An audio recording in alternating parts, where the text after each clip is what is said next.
community of Nicholasville is rallying around the family of a fallen paramedic. We'll tell you how coming up. Terror groups recruit more people from Minnesota than anywhere else in the country. I'm Jamie Yukas in Minneapolis with Why.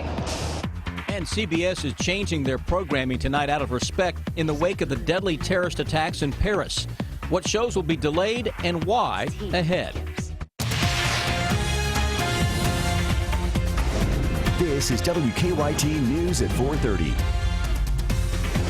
Good afternoon on this Monday. Sam Dick and Amber Philpott reporting. A Lexington company is stepping up big time to help the family of a paramedic who was killed on the job. John Mackey died last Monday, days after he was hit by a car in downtown Nicholasville. Today, Fayette Heating and Air is making sure his family stays warm this winter.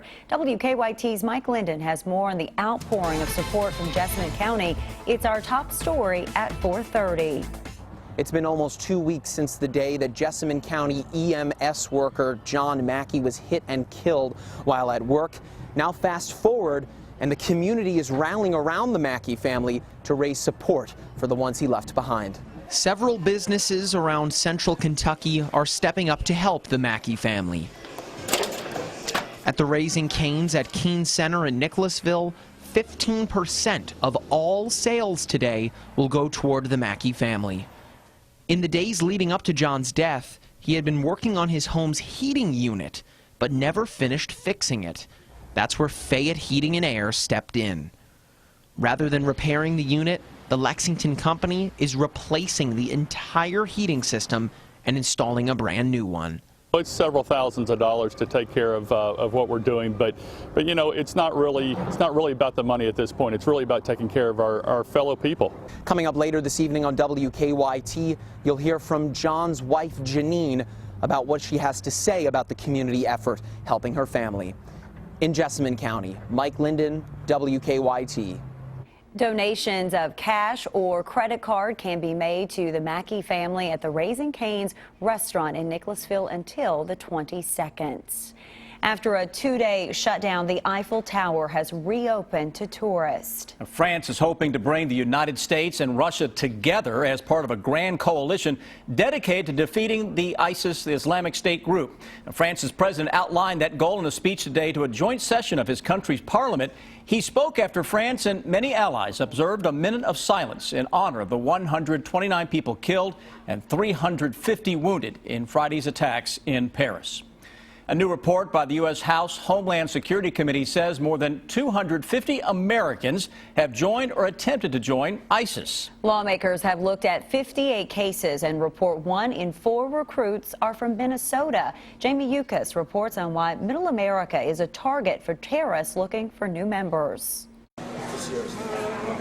Abdi Raham and Sadeh Hassi own the Safari restaurant in Minneapolis. They are among the estimated 70,000 Somali Americans living in Minnesota.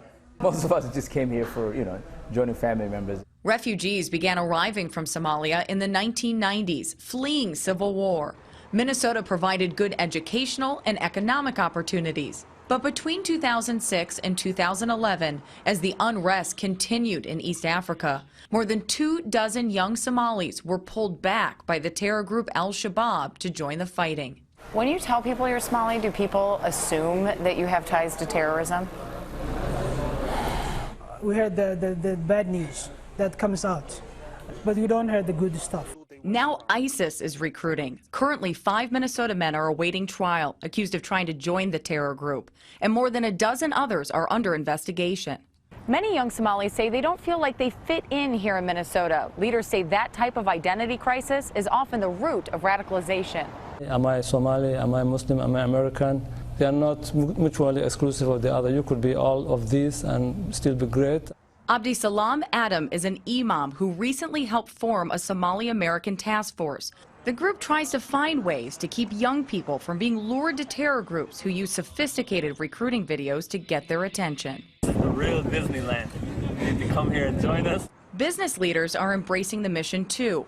At his restaurant, Abdi tries to build bridges between generations. And Sadeh runs a youth soccer group. We'll try to encourage them and say, well, this country is not against you. On the field, the players honor their heritage as they look to their future. Jamie Yukas, CBS News, Minneapolis. The Somali American Task Force is backed by the U.S. Attorney for Minnesota. The pilot program was originally launched by the White House and focuses on Los Angeles, Boston, and Minneapolis. Grant money is now being secured and projects are in the works that focus on the needs of the Somali community.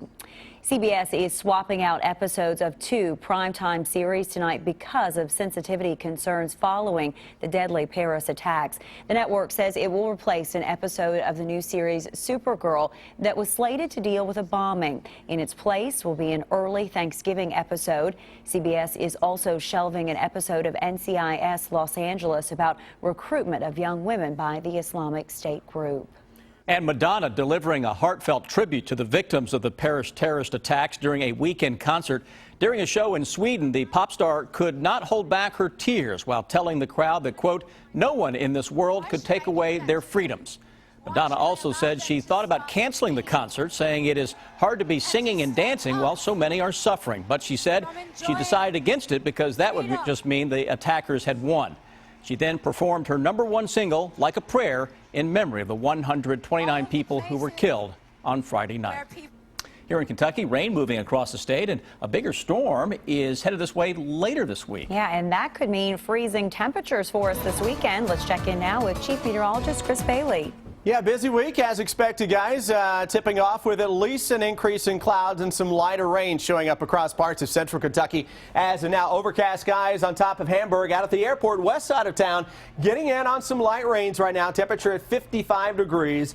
Winds are coming from the south. That's a milder wind that continues to blow across the area, and that wind is really going to crank up over the next few days. Let's look at our Defender radar network covering the entire state of Kentucky. And what you're seeing now, very light rains into central Kentucky. A lot of that just in the form of some sprinkles up close and personal across the downtown area. Yeah, it's covered in green, but again, a lot of that is on the light side. And there's another camera view of Hamburg Pavilion kind of sneaking into the mix. Guess it wants a little airtime today across southern Kentucky. Still some light rains. Rain's picking up the pace a little bit where you see some of the darker greens, the yellows here from Russell Springs, Lake Cumberland back into western Kentucky. All of that is ahead of a big storm system. That's the one that rolls our way as we go toward Wednesday. Shower or two out there this evening.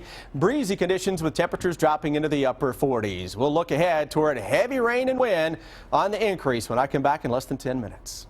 Police arrested a Lexington mother after her car rolled away with her infant inside. Police say that Abigail Sargent and another person got out of the car while it was still running. Sargent is accused of assaulting that person, and that's when her car, police say, rolled away. She's charged with wanton endangerment and assault. The legalization of marijuana in some states has caused an increase in marijuana being sent through the mail and ending up in Lexington. A Lexington postal inspector says finding marijuana in the mail is nothing new, but it's become more trendy as of late since several states have legalized pot. The postal inspector says traffickers will get college students to accept the packages here in Lexington. You're trying to catch it here before it gets into Lexington. Yes. Lexington is a destination city, meaning that drugs are typically shipped here from other locations. Amber's at the live desk now with our investigative reporter Miranda Combs with more on this story that she's working on for tonight at 6. Amber? Sam, thank you. All right, just so that we're on the same page, I have to ask this question. It is indeed illegal to send marijuana through the mail, no ifs, ands, or buts about it. And we were just having this discussion in the newsroom, who knows that and who doesn't. No, you cannot ship marijuana in the mail. Even if you're in a legal state, you can't ship it there either. But that's where this kind of got started, they say, is because people are shipping it from legal states to illegal states, making more of a profit, obviously, if it's illegal. So these folks that are looking to traffic marijuana, they actually recruit local people in these areas to pick up the package? And that's what the warning from the postal inspector, what they wanted to get out. A lot of times what they'll do is recruit these college students. They pay them $100 to $200 to pick up the package. But the bad news is, guess what? If it's caught, they're going straight to the people that the address was listed. So you're going to get a federal trafficking charge, which is no good for a college student, obviously, to have on their record. And I'm guessing just telling police, hey, I didn't know it was in the package and playing dumb isn't going to work, right? I was actually surprised by her answer on that, so we'll have that coming up at 6. It's very interesting, though. All right, kind of a behind-the-scenes look there at the Postal Service there as well. Cool too. All right, we'll see that tonight coming up at 6. Sam? Some folks right here in Lexington and around the country are making sure that children around the world receive a gift for Christmas. Our Deanne Stevens is out and about at Porter Memorial Church with more on how you can help Operation Christmas Child. Hi, Deanne. Okay, we're getting to work here. Come on, Francis, a little faster. We need to get these boxes stacked up. Okay. Does this make you nervous? No. We're going to keep it going, don't we? We are here at Operation Christmas Child, where these beautiful young ladies are hard at work today. They've been stacking box after box, and the cool part, all of these boxes are going all across the world to many children who are in need. Ruth Pinkston is with us.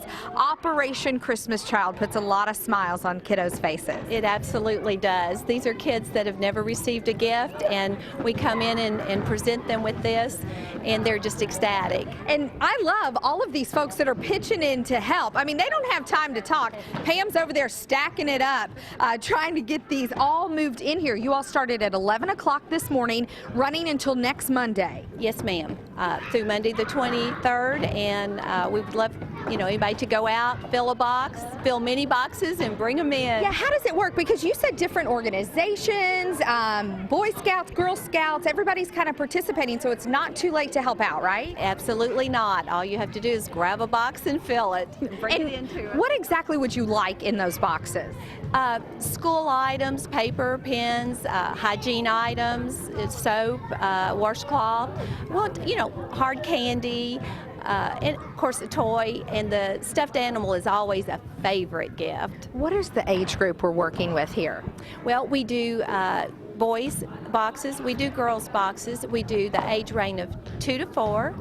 5 to 9, and 10 to 14. So you kind of choose your age group and fill it with items appropriate for that gender and age, and bring it on in. Now, Porter Memorial is one of many locations. You can check out the complete list at SamaritansPurse.org/OCC. Okay, we lost our friends. I mean, they've already unloaded and they've moved on out to the truck to get more. You unload at your house. There's so many of these items we have just sitting around. You can help out and put some smiles on those children with Operation Christmas Child. Be a part of it, running now until next Monday here at Porter Memorial and many other locations in and around town. I'm Deanne Stevens, out and about. Back to you guys.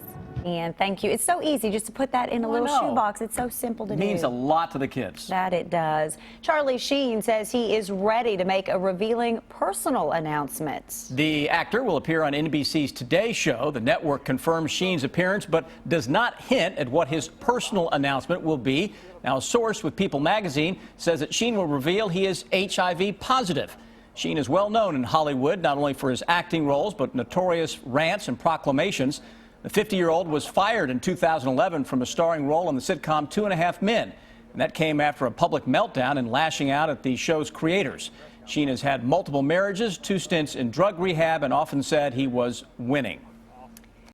All right, looks like some rain is starting to push into our area. I know earlier today it was fairly warm and almost sunny out there, Chris. A big change already today. Yeah, just like that. Things can go downhill around here in Kentucky. You know the old saying, just wait 15 minutes. It'll change on you, and that is indeed the case today. We're getting a lot of clouds out there and some light showers into parts of central Kentucky. Temperatures are down into the low and mid 50s as of now. Any raindrops across central Kentucky, again, are very light in nature. Some of the action is not even reaching the ground as of yet. You get into parts of south central Kentucky. Now the rains into this general vicinity are coming down at a little greater clip, but overall it's some light showers as we work our way through the rest of the evening into parts of central and eastern Kentucky. We'll track a bigger storm into town over the next few days coming up a little later. Right now, let's track the traffic. Here's Officer Don.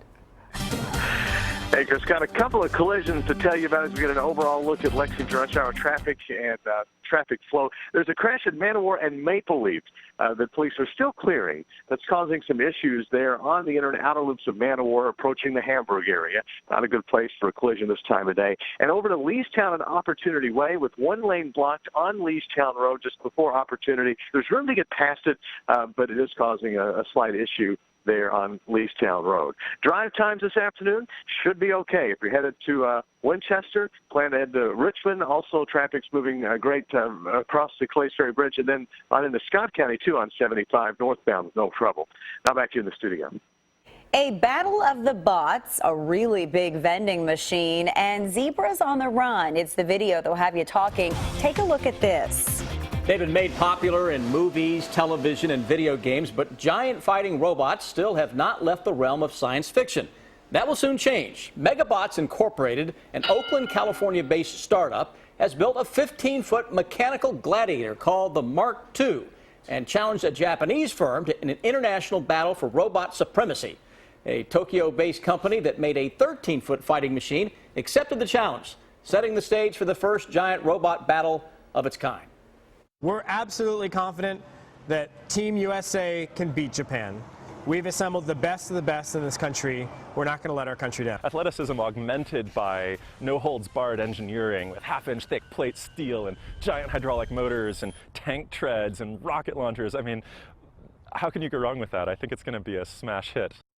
What about the spectators? Robots are going crazy. Win or lose, though, all part of Megabot's plan to turn gladiator-style robot combat into big-time entertainment while developing new technologies and inspiring a new generation of engineers.